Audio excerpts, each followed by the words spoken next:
Hey peeps, we are back. We are talking the Real Housewives of Beverly Hills, season 11, episode 7. Before we get into the video, please do me the honors of subscribing to my channel, hitting the notification bell so you can always be notified when I post new content, hitting the thumbs up because that does wonders for my channel, and share. Thanks. So the episode starts off with all the ladies being invited to Dorit's bridal premiere. She has the new bridal collection and their invitations were delivered personally. And these invitations were gorgeous. They looked as if it was on a mirror. It was really, really beautiful. Dorit really does know how to throw an event. Then we see Kathy and her dog Sue. Her and that dog have a great connection. They talk. They know how to have a conversation. I don't know. I mean, it's a little much for me, but you know, you gotta love Kathy. Kathy has Lisa, Kyle, and Erika over. They're gonna have some extremely fancy and expensive facials. And you could tell who Kathy really enjoys being with. They had some sort of 24 karat gold facial. And I'm telling you, I could go for that whole setup as long as Kathy's paying for it. I'm here for it. So Erika has a conversation with Kyle and she says that the door is closed regarding her and Sutton's friendship. And then she goes into this elaborate theatrical story about Tom. So I'm just gonna say allegedly. Allegedly, Tom's house was broken into and Tom decided at 80 years old, he was going to confront the burglar. Instead of hiding in his closet and calling 911, I sure would call the 911. Anyway, she says that Tom confronts the burglar and ends up having to get eye surgery due to the glaucoma. Now, I don't know what happened when he confronted the burglar. Did the burglar allegedly bust him in the eye with the glaucoma? I have no idea. Or was this just a regular scheduled glaucoma treatment? Who knows? Anyway, she says that her son goes over to the house to check on Tom, and somehow he gets into a car accident on his way home and rolls his car 5 times. Now, she says 5 times, but later in the episode, Kyle repeats it as 6 times. And she mentions that it happened on his way home in the snow. And I said to myself, now, Pam, you're not a native of California. You've never even been to California. The closest you've made it to California is Vegas and Phoenix, Arizona and everything. But I don't know about snow in Pasadena. I don't see that on the weather. I watch Good Morning America every morning and I have not seen them mention snow, you know, in the Pasadena. So it was really odd, but Kyle says, was it snowing in Pasadena? And she says he lives a little bit past Pasadena. I said he must live in the mountains. Now I have heard of a little snow, you know, in the mountains of California. But that story just seems a little too much, you know, too much. So I'm using the word alleged. So anyway, she says that she's absolutely under stress. And I could think of a few reasons, you know, these lawsuits, these made up stories, you know, it takes a lot to come up with all these stories. You know, she says it's the truth, so okay. But in my opinion, this is all garbage. We're just gonna say alleged, okay? And my personal opinion is I'm not buying it. I'm just thinking to myself, if Tom's house had been broken into, the way everyone reports so much, wouldn't we have heard? If her son had been in a car accident where his car flipped 5 times, being Erika's son, one of the Real Housewives, and Tom's stepson, wouldn't that have made the news? I don't know. So when you came to Garcelle's, you already knew this?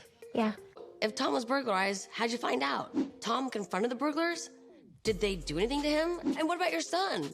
Was he hurt? His car flipped? He's okay? This story obviously sounds unbelievable. That's the only word I can think of. It sounds unbelievable. You know, you're right.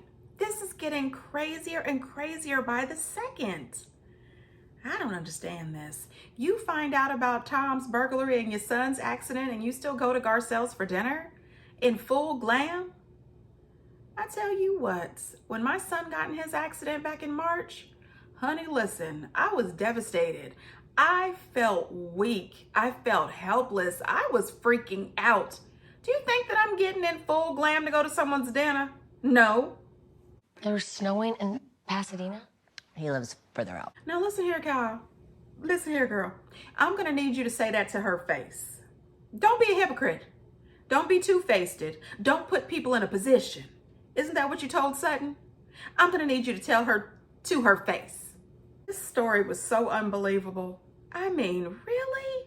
I'm gonna need somebody to get in touch with a meteorologist out there in California and find out when is the last time it snowed just a little bit past Pasadena. I mean, seriously. I kept thinking to myself, TMZ is everywhere. TMZ is everywhere. Where was this story about Tom's burglary and her son's car accident?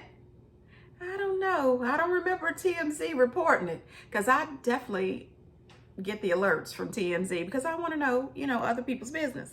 So there was this tweet that I saw and I laughed so hard. I had just taken a sip of water, and when I read this tweet, well, you know what happened to my water.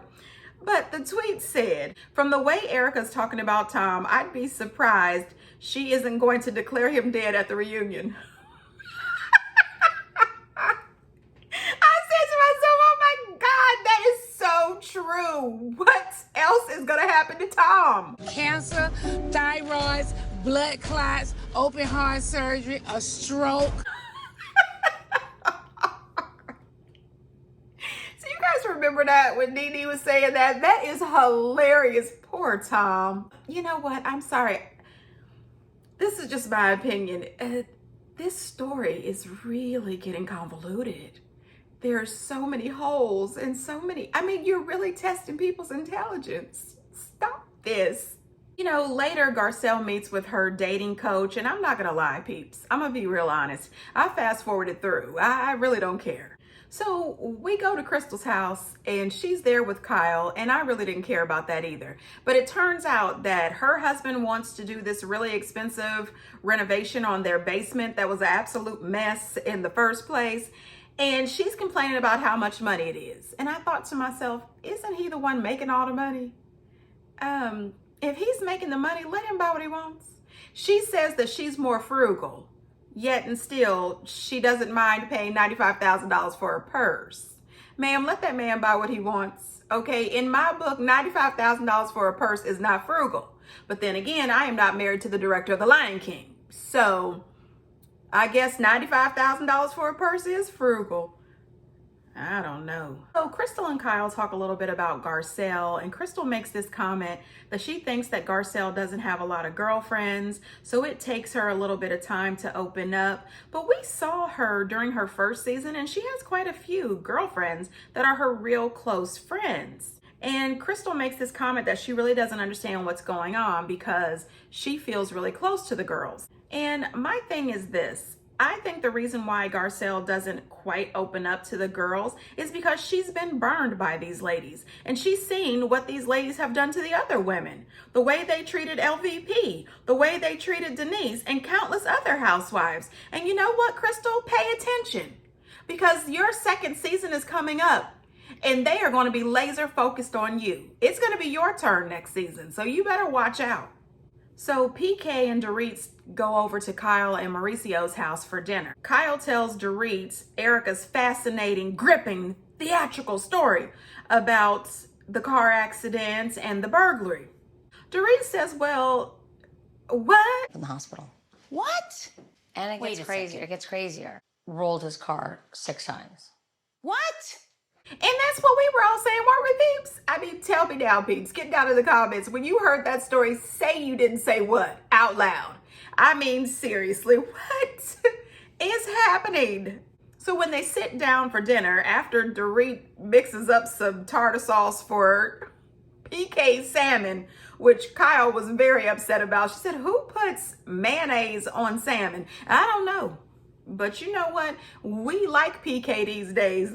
Get the man the mayonnaise and add a little relish to it. I don't know. How do you make tartar sauce? Anyway, this isn't about tartar sauce. Dorit sits down and tells them the story that Kyle told her about Eric's son's accident and the robbery. Flipped his car 6 times.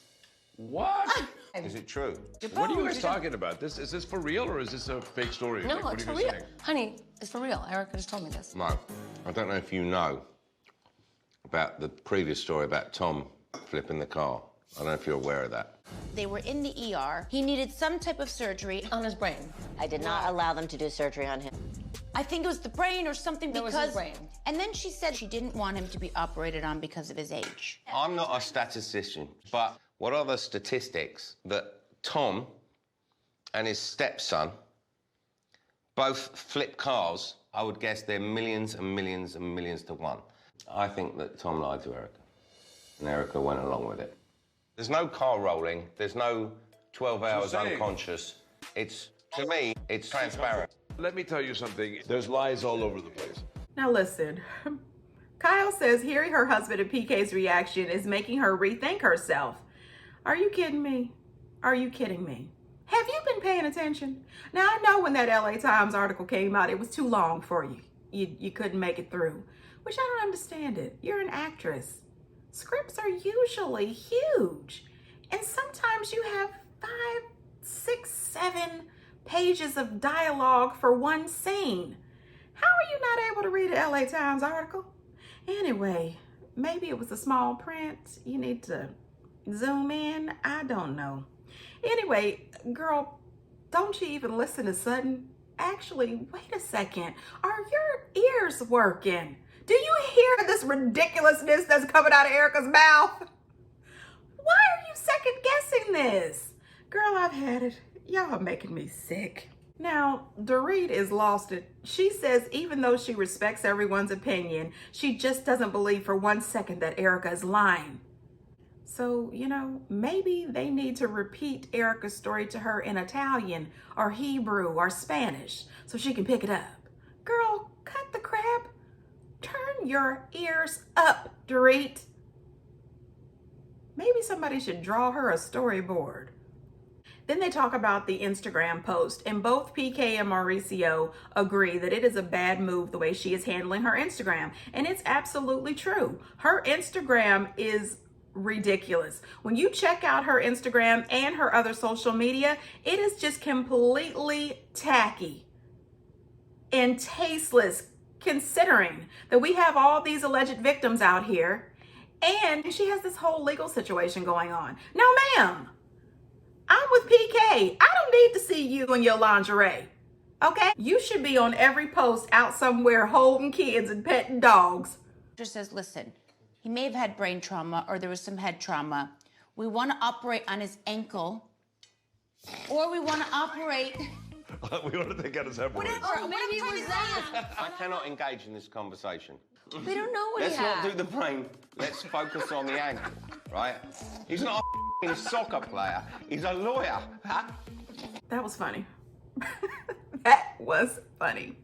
So they go over to Dorit's house. Let me tell you, this woman knows how to throw a party. She knows how to throw a party. This place is decorated beautifully. The way it's decorated, you would think that she had just invited you to her home for an actual wedding. Listen, when Sutton got there, her and Erika exchanged greetings and it was wonderful to see. I said, now this is grown up right here. They both shared greetings. I said, now if this was Karen and Giselle, they would have rolled eyes and stomped off. I mean, it would have been an absolute mess, but it was nice to see for a change that these two can be in the same room and be cordial. As the ladies arrive, they look stunning. Everyone looks amazing. Lisa shows up with a way too tight dress. She had to sidestep all the way up the steps. That's ridiculous.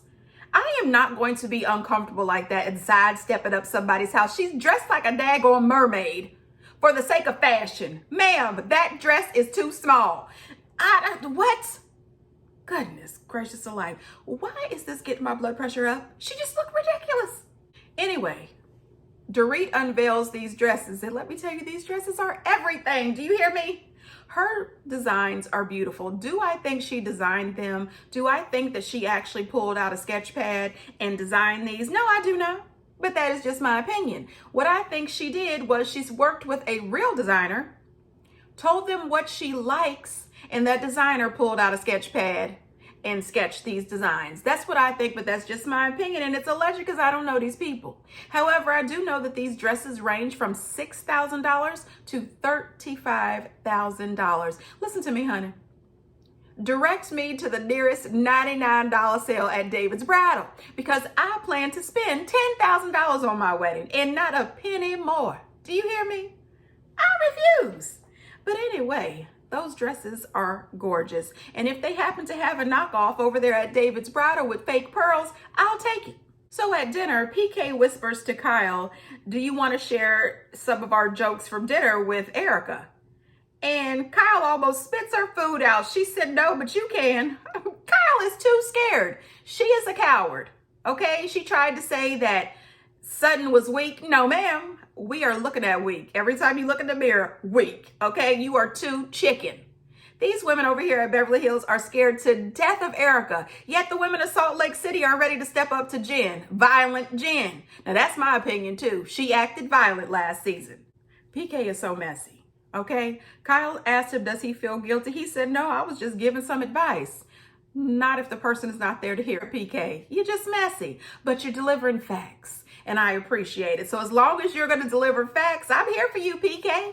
So after this beautiful event, Kyle decides things are going too good here. Things are going too good. We are enjoying this good food, these beautiful dresses. Everybody is happy. We just seen Harry Hamlin. I mean, seriously, things are going too good. So what should we do?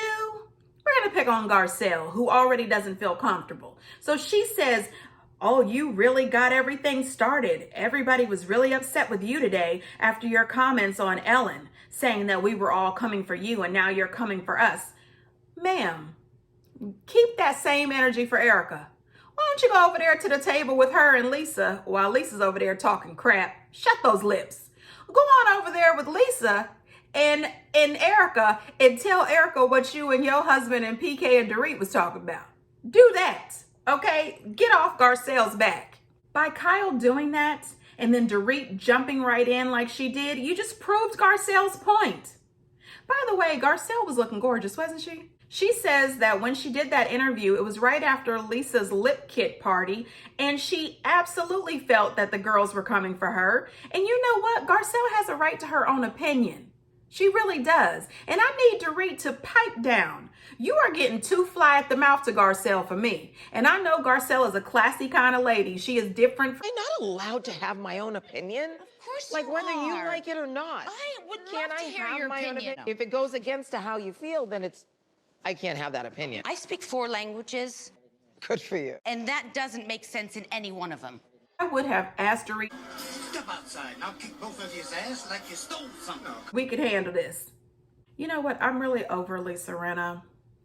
But she did make one comment that I agree with. And I never agree with this woman.